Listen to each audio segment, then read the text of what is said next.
এই তিন ফল কোনো ব্যক্তি খাইলে তার হজম শক্তি বৃদ্ধি পাবে, পেট পরিষ্কার হবে। নিয়মিত কোনো ব্যক্তি তিন ফল খাইলে তার হাড়ের কোনো রোগ থাকবে না। সুবহানাল্লাহ বলেন না? তার রক্ত শূন্যতা দূর হয়ে যাবে। এই তিন ফল যদি কোনো ব্যক্তি খায় তাহলে তার চেহারার লাবণ্যতা, সৌন্দর্য বৃদ্ধি পাবে।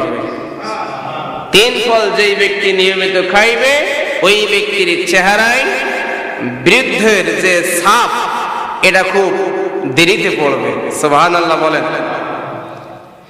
এই তিন ফল নিয়মিত খাইলে ওজন নিয়ন্ত্রণ থাকবে, অধিক হারে সে মোটা হবে না। চিকিৎসা বিজ্ঞানীরা রিসার্চ করে দেখেছেন এই তিন ফলের ভিতরে রয়েছে ভিটামিন এ, বি, সি ও খনিজ পদার্থ, যা শরীরে